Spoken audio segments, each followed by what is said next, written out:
এক ঐতিহাসিক ৰায়দান অসমৰ ৰাইজে আজি কৰিব আৰু 4 তাৰিখে দেখিবলৈ পাব যে ৰাইজে হিয়া উজাৰি ভাৰতীয় জনতা পাৰ্টি আৰু NDA পাৰ্টিক ভোট দিছে আৰু এবাৰ অভিলেখ ভংগ হ'ব অসমৰ ৰাজনীতিত যে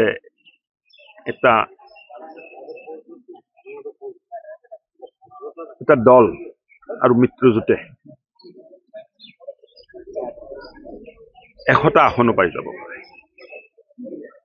অসম্ভৱ নহয় অনুমান কৰা যায় কাৰ্যকৰ্তাসকলে ভাৰতীয় জনতা পাৰ্টিৰ কৰ্মকৰ্তা কাৰ্যকৰ্তাসকলে মোক যেটো অভাগ দিব খোজে তেখেতসকলে ক'ব খোজে যে দাদা আমি লক্ষাধিক ভোটৰ ব্যৱধানত কংগ্ৰেছক পৰাভূত কৰিব পাৰিম কিয় বেনাৰ পোষ্টাৰ লগাব লাগে 10 বছৰ বিধায়ক থকাৰ পিছত মই যদি বেনাৰ পোষ্টাৰ লগাই প্ৰচাৰ কৰিব লাগে মই যদি ভোট বিচাৰিব লাগে এটো ঠিক নহয় মই কৰা কাম ৰাইজৰ লগত থকা মোৰ আন্তৰিকতা ৰাইজক দিয়া প্ৰতিশ্ৰুতি আৰু প্ৰতিশ্ৰুতি সম্পূৰ্ণ কৰাৰ যেটো কাম পোষ্টাৰ কোনে লগায় যাক চিনি নাপায় পোষ্টাৰ কোনে লগায় যাৰ কোনো বেলেগ পৰিচয় নাই আমাৰ কামে আমাৰ পৰিচয় ঢেকিয়াজুলি সমষ্টিত উন্নয়নৰ যেটো যাত্ৰা হল যোৱা 10 বছৰত ঢেকিয়াজুলি সমষ্টিত যেটো শান্তি আহিলে এটা সময় আছিলে 7টা বজাৰ পিছত ইয়াত দোকান মানে খোলা নাথাকে জনি তেনি হত্যা হৈ আছিলে কিডনেপিং হৈ আছিলে বেংক ডকৈতি দিন দুপৰীয়া বেংক ডকৈতি হৈ আছে আজি চাৰিওফালে শান্তি আছে আৰু এই শান্তি বিকাশৰ যাত্ৰা আৰম্ভ কৰিছে আৰু বিকাশ আৰু তীব্ৰ কৰিব লাগে বুলি ৰাইজে বিজেপি মুখী হৈছে মুখ্যমন্ত্ৰী ডাঙৰীয়াৰ নেতৃত্বত যোৱা 5 বছৰ অসমত দিনে নিখাই যেটো উন্নয়নৰ কাম হল অকল উন্নয়ন নাই এটা সুৰক্ষিত অসমৰ যেটো কল্পনা ৰাইজে কৰিছিল অসম আন্দোলনৰ সময়ৰ পৰা অসমৰ ৰাইজ গুপ দি মানে আছিল যে আমাৰ চিন্তা আমাৰ আবেগ কোনবাই বুজিব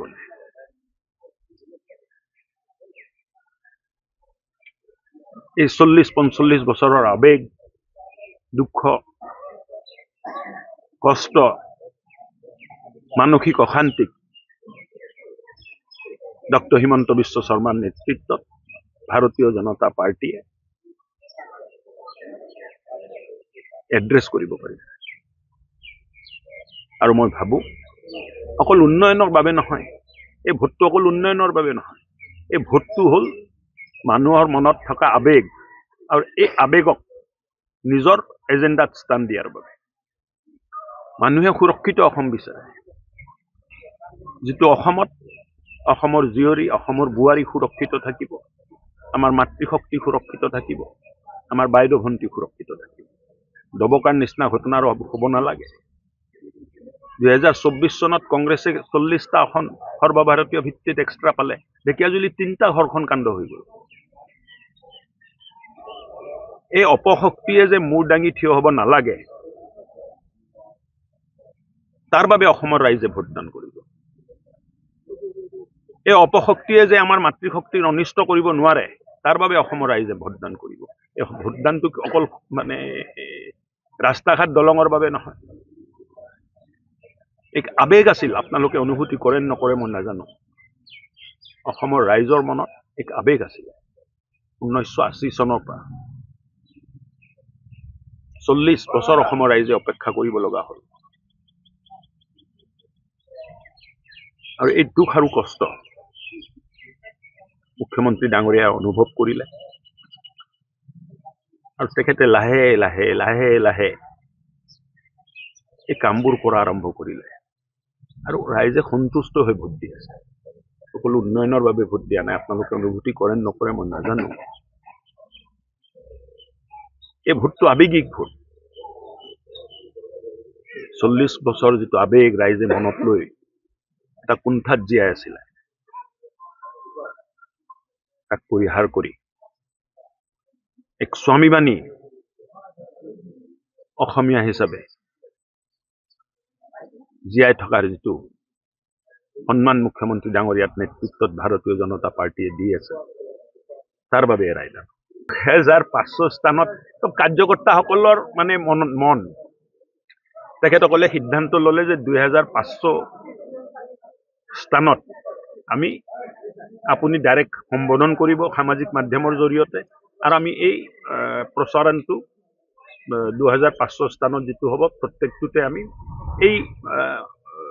খণ্ডত থকা 2500 খণ্ডত বিভক্ত কৰা হ'ল ঢেকিয়াজুলি সমষ্টিক আৰু প্ৰত্যেকটো খণ্ডত যিমান পৰিয়াল আছিল ক'ৰবাত 30 ঘৰ আছিল ক'ৰবাত 40 ঘৰ আছিল ক'ৰবাত 22 ঘৰ আছিল ক'ৰবাত 28 ঘৰ আছিল 9 ঘৰলৈ আছিলে সৰু এটা চুবুৰী য'ত অকল 9 ঘৰ আছে 9 ঘৰলৈ খণ্ড আছিলে 2500 খণ্ডত বিভক্ত কৰি এই খণ্ডত থকা প্ৰত্যেক পৰিয়ালৰ এজন ব্যক্তিক লৈ আহি